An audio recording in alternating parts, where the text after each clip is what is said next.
During this series, we will be speaking to Professor Motsamai Molefe, who's an academic employed at the University of South Africa, doing ethics, leadership, and governance. He's also a gender activist, the author of a book titled Understanding and Combating Gender-Based Violence. He's also leading a campaign of 1 million voices against gender-based violence. Every day, women and girls face violence that steals their dignity and silences their voices. But silence is no longer an option. Professor Motsamai Molefe, welcome, sir. It's good to have you here. Thank you. It's a pleasure for me to be here. Yeah, no, today in our episode where we are talking about understanding and combating gender-based violence, we are making a call to Ubuntu. What is it that maybe you can say to our viewers about the theme itself? So I think the most important thing that we want to share with our viewers is that a society that has lost its connection with its roots can never go forward. It's like a house without a foundation. So the call to Ubuntu is really a call to say that in facing this moral challenge, this pandemic of gender-based violence, we need to reconnect to one of the central values of African societies, the value Yabutu, Ubuntu. This value, if we reconnect with it, will be able to help us to think about our relationships. Because at the heart of gender-based violence, it's an indication of failing and degrading and abusive relationships. Ubuntu is a reminder that umuntu ngabantu, a person is a person through other persons. So relationships are important. So we want to fix relationships. You fix relationships, you fix institutions, and society will be able to function. That is why, as a response to this gender-based violence, we're talking about Ubuntu. Fixing relationships that are broken. It's quite something that is quite distinctive, and I believe it will take us somewhere.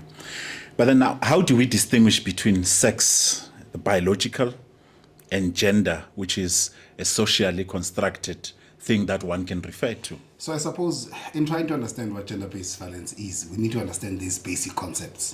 That when all of us are born, we are born as male and female. That means we are born with particular reproductive organs. A girl is born with a particular reproductive organ, a vagina, and a boy is born with male genitalia. That is a biological given.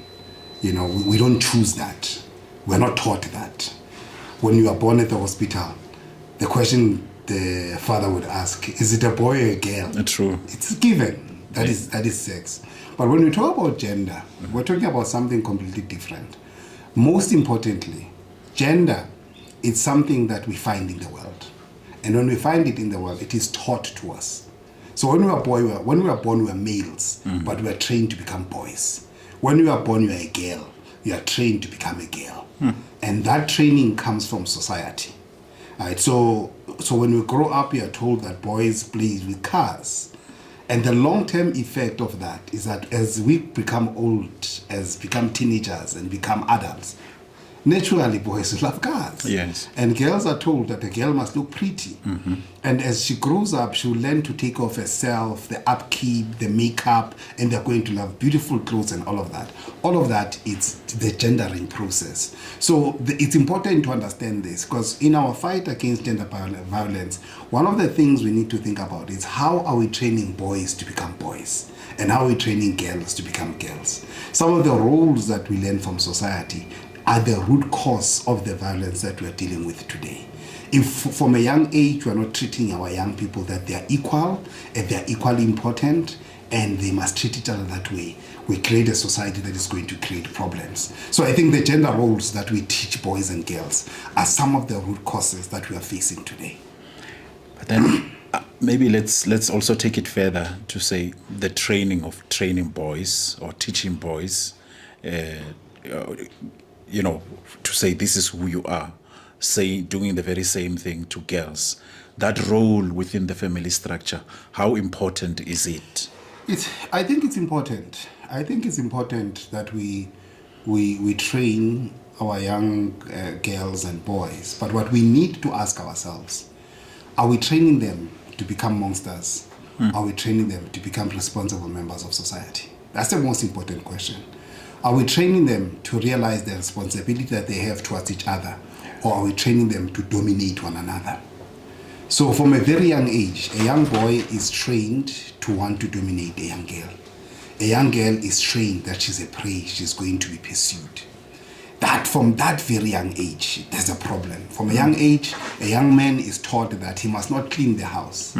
He must not know how to wash, to do his own washing.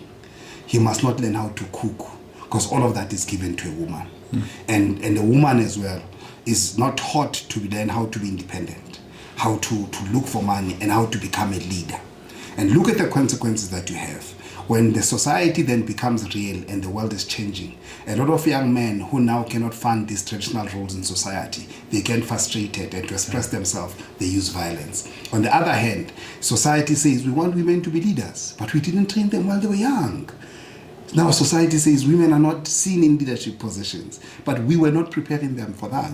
So society now is in the root problem is how we're training boys and how we're training girls. So it's an important work that we need to think about as parents. No longer should traditional ways of thinking about it means to be a boy, what it means to going to work. Now we are trying to push women to play sports as men used to play sports. But also we are saying both of them are playing sports. Why are we not playing them equally? Yes. So these are some of the issues that have to do with how we think about our institutions, how we think about family. Because the inequality that we see between at the young age of boys and girls is what we see when they are old. And that inequality is also the root cause of some of the violence that we're seeing today. The traditional way of doing things. The traditional way of doing things. And it's not even the problem, is not even the traditional way of doing things. The problem is rethinking. Because these traditional ways, there was a time where they were not there. And some people thought this is the best way to do things. But what we have been lazy to do as societies is to rethink what works for today. Like women work in parliament. Women are CEOs. You see what I mean? Yes. How does a man who is married to a CEO relate with a CEO? A lot of men can cope with that. You know, and to deal with that is violence, is alcohol, is suicide, or you see what I mean? Yeah. It's because we have lied to ourselves that we have to dominate women. And the world says, no, that's not how we should live. We need Ubuntu. Ubuntu says we need each other. We need to complement. We need to work together. No one is supposed to be above another. But the way we were trained as young boys and girls, we're trained in a way that really prepares us to become the monsters that we've become. This is a very amazing topic, in terms of the things that you are unpacking. What does violence mean beyond physical harm?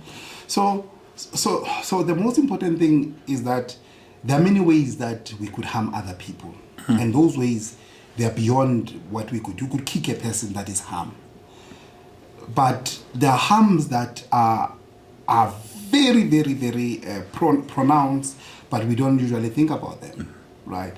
So psychological harm. If you have a young boy who's growing up in a home where every day they're told that they're useless, where every day they're insulted, where every day they're degraded, that is psychological harm.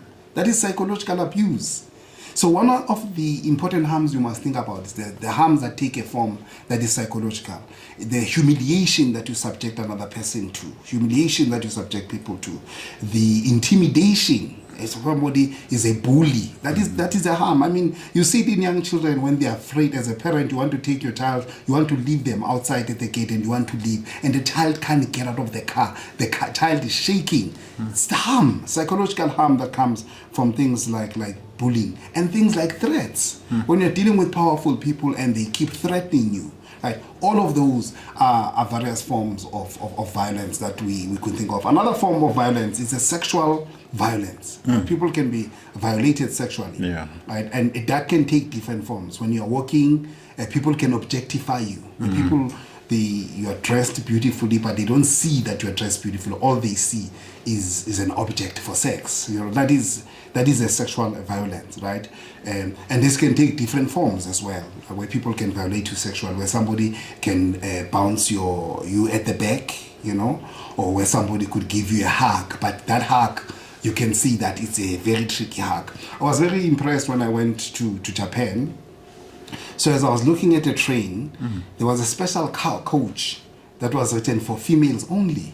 I'm saying, but why do they have a coach only for females? They say, when it's crowded, some men, they violate women by pressing themselves against them, so that it seems like it's the pressure from moving in. No, they are taking advantage of the situation. That is sexual violence as well. Another form of violence that is also irrelevant when we talk about gender-based violence is economic violence. You know that when you depend on another person, they can become very abusive. When a person doesn't want to buy groceries because you depend on them. I mean, growing up, we used to have friends. We used to have friends who used to have a ball. Yeah. When we were playing soccer, and when they're happy, they just take their soccer. You know, so you have that kind of violence in relationships where another one person is economically strong, another one is economically weak.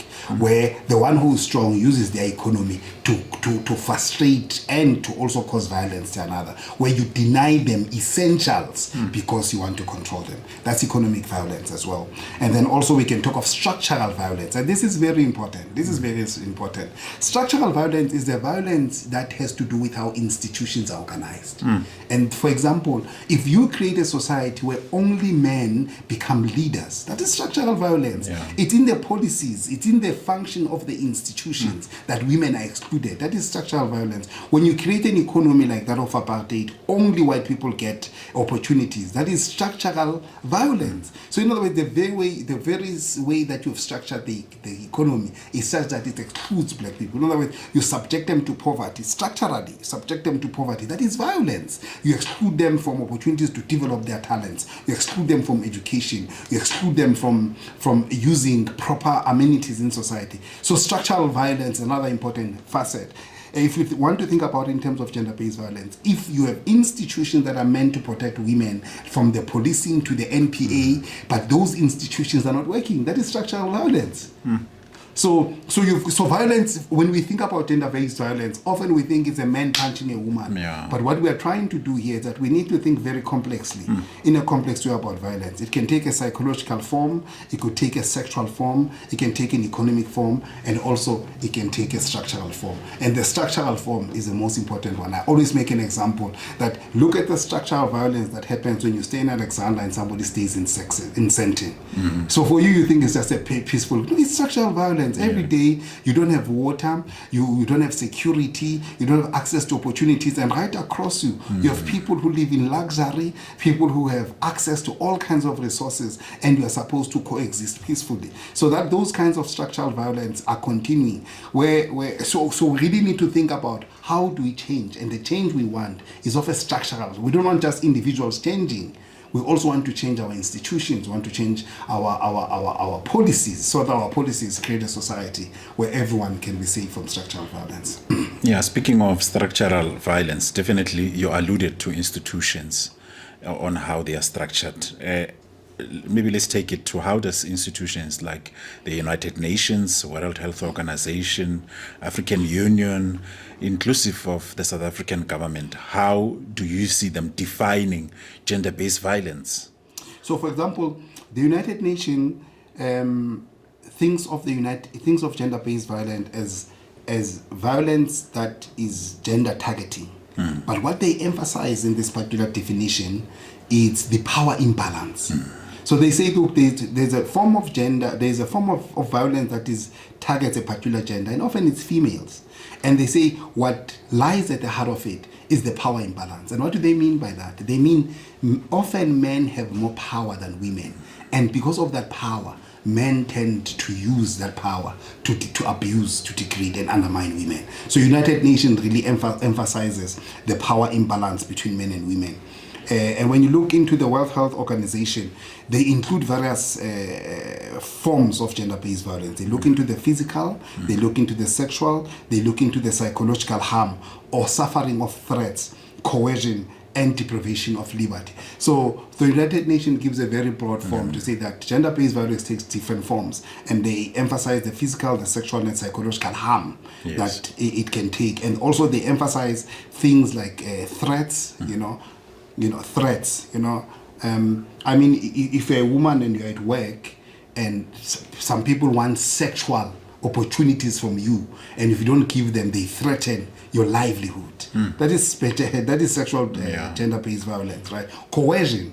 Coercion can take different forms, where people can force themselves either in a form of rape, or where people systematically create a situation where you're at disadvantage. And those are just subtle forms of coercion. But the most important thing that this definition includes, a deprivation of liberty. The ability to choose for yourself, the ability to enjoy freedom, lies at the heart of gender-based violence. If you think about the AU emphasizes, African Union emphasizes a violation of human rights and a barrier to gender equality and development. Very important. So this one takes a particular approach. It takes a rights approach, that at the heart of gender-based violence is a violation of human rights. Yes. All of us have got equal rights. In South Africa, these rights are protected by the Bill of Rights, where each person must be treated with dignity. Right? So it emphasizes the element of human rights. But another thing that it emphasizes that looks into the structural issues is that gender violence includes a barrier to gender equality. Right. So gender equality has been an issue if you look into the history of institutions in the world. You start with the Beijing engagement in 1995. In Beijing 1995, the so-called Beijing Charter started with this issue of the inequality of women and the barriers that make sure that women are not equal. As long as women are not equal in society, we are going to have gender-based violence. And this equality comes across different spheres. The work that women do at home is free labor. It's free labor. No one pays for that. It's an important work. No one wants to live in a dirty house. No one wants to live and not eat. We want food when we get It's what I mean. And all of that work is not recognized. You understand? That's why the courts have been very progressive to say that when there are divorces, because this person has been working for you to go to work, you were clean, you were eating, and all of that. The courts are taking that. So, but those barriers. So this particular definition looks into those barriers of equality and development. So this is a very progressive definition that says that when we think about gender-based violence, let's think about what are the barriers to equality. The more equal women are, the less we'll see this gender-based violence. The South African definition looks at it gives a very broad view of gender-based violence that does not only just emphasize women, but also looks into children as well. So some of the victims of gender-based violence, in fact, it's been children, but also it looks into the LGBTQ plus community as well. Yes. Those people have been victims of gender-based violence because of their sexual preference. They receive all kinds of violence against them. Right. Another thing that it also emphasizes that's important is domestic violence. The violence that happens in the home, in this definition, finds an important pronouncement. And why this is important, there is a lot of violence that happens in the home. Yes. And that violence, so our homes really could be considered to be the manufacturing ground for gender-based violence. And that tells you a story about our inability to know how to manage conflict in the homes and the traumas that we share through this violence. And it also talks about sexual offenses and harassment. In organization, in churches, if women could tell us their experiences of sexual harassment of one way or another, and often we protect the perpetrator because they are powerful and women get exposed. So all of these definitions give you different things. The United Nations emphasizes power imbalances. The World Health Organization gives you different forms of gender-based violence, the sexual, the psychological, and the physical.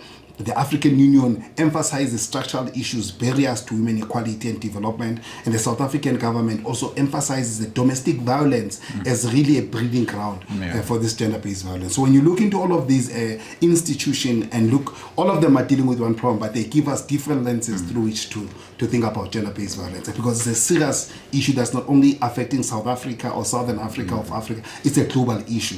And then when we think of all of these perspectives, it gives us a rich way to look into this particular matter. I mean, speaking of, most of these incidents happening in most of the homes, and in terms of policing, structurally, then it clearly means that we've got most homes which are crime scenes, and they seem to be taken lightly if the victims are not able to come out on those types of incidents, which relates to GBV. Yeah, look, and also that makes sense. It makes sense because our homes is where the inequality plays itself. And typically it's the man who's providing. So if it's a man that's providing, the first cry when a woman wants to complain, she'll be told to go to a family. When she goes to a family, it is men who are going to meet to discuss the matter. Yes. The imbalance plays itself even culturally. And then when a woman runs to a police station, most likely she's going to meet a man. A man who's equally guilty of gender-based violence as well. And a man who's been trained not to understand the cries and the suffering of women. So then the crime scene itself finds itself extending to other parts of the community, but those parts of the communities are not ready to understand a woman. But something else is also happening.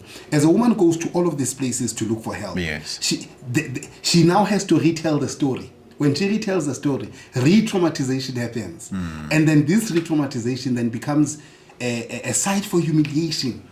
And this humiliation becomes then a breeding ground for her to maintain her silence because there's no help in society. That is why a lot of cases of gender-based violence don't make it to police stations. A lot of cases of rape don't make it to the police station because women are afraid to speak up, because from home to families to churches, they have not found any sweet answer from those places. So the home really is a breeding ground, and it is supported by other institutions. That is why a lot of women cry and languish in families because there's no hope. And it's not only women who are suffering here.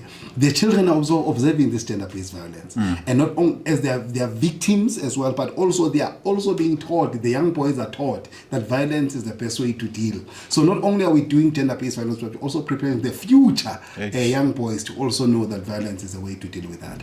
So this is, so at the one hand, you're dealing with the issue that is a family at a domestic level, but also the way it is so rampant in society, it's a public health issue. It's a public health issue. It means that our society itself is sick. And then we need to think of policies that is going to say, how do we assist from a level of family?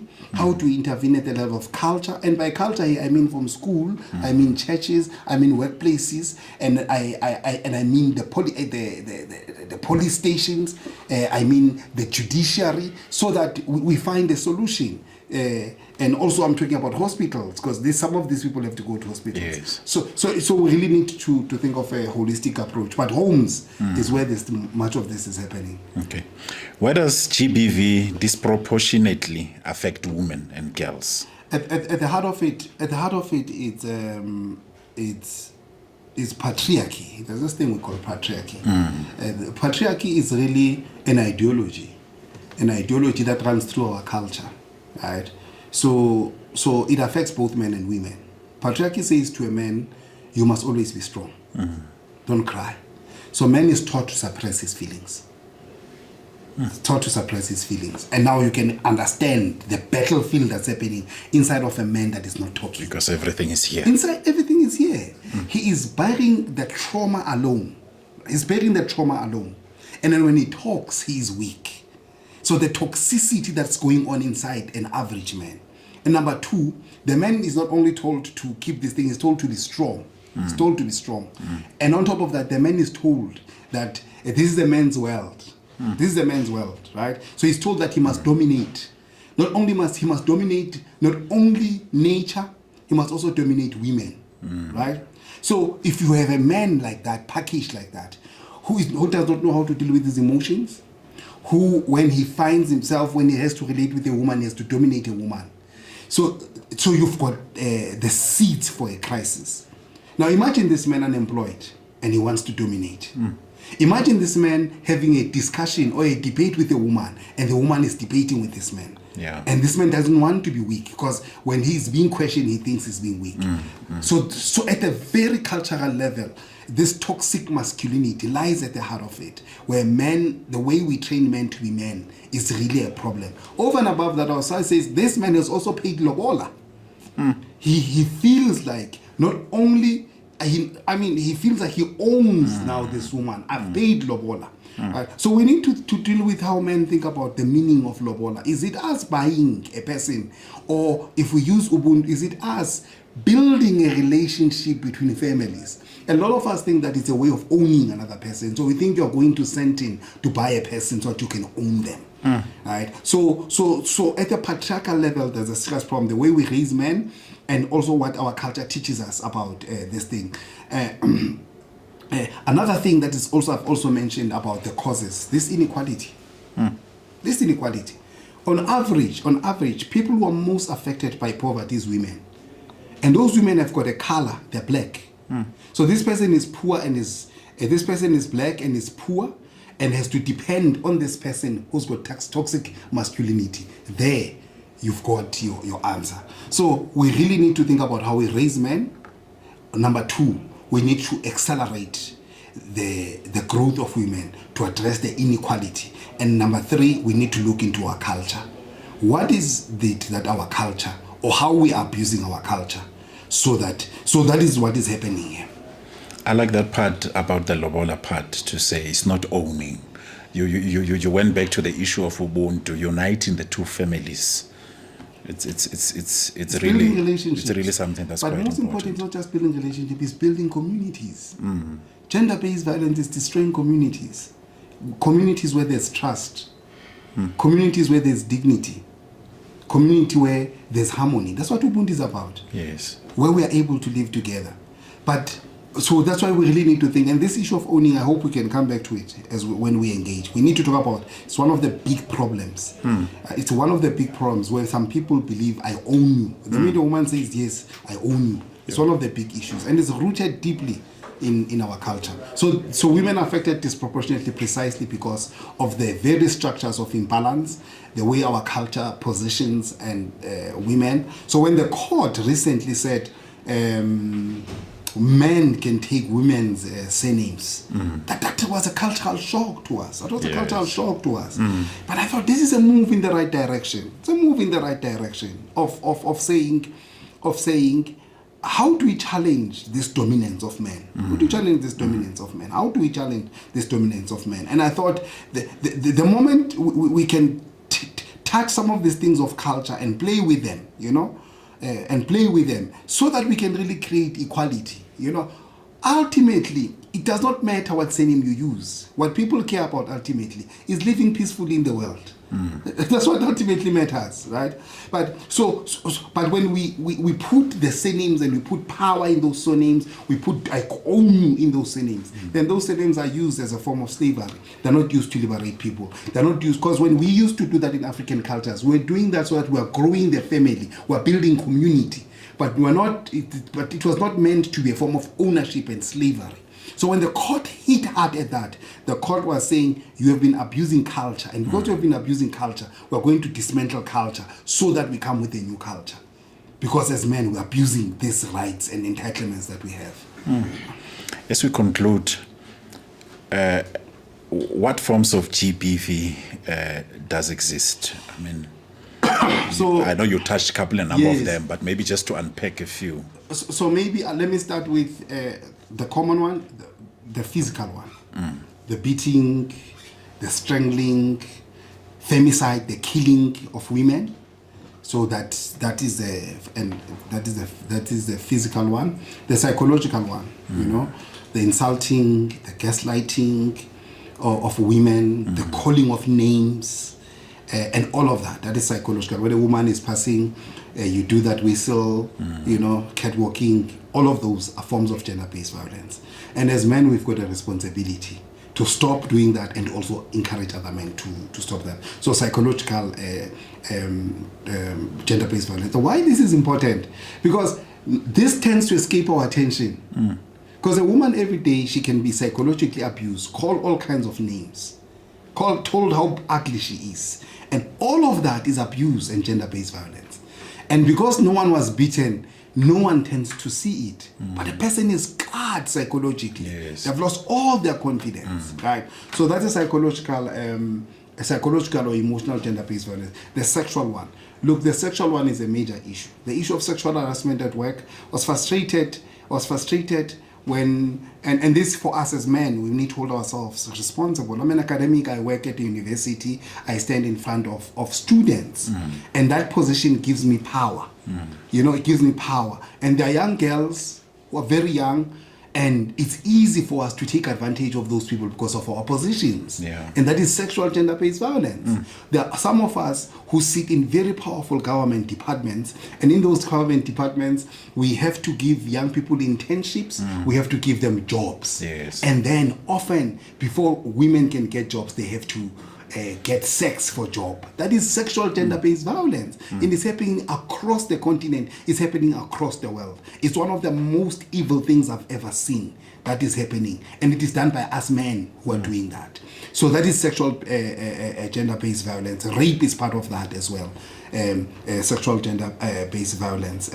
I talk to business women and they say, we are going to discuss a deal.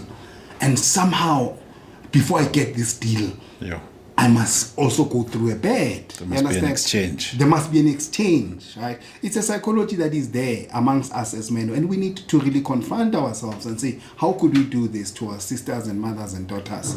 You know, this thing of sexual gender-based violence. There's also economic gender-based violence. Men tend to have more money than women.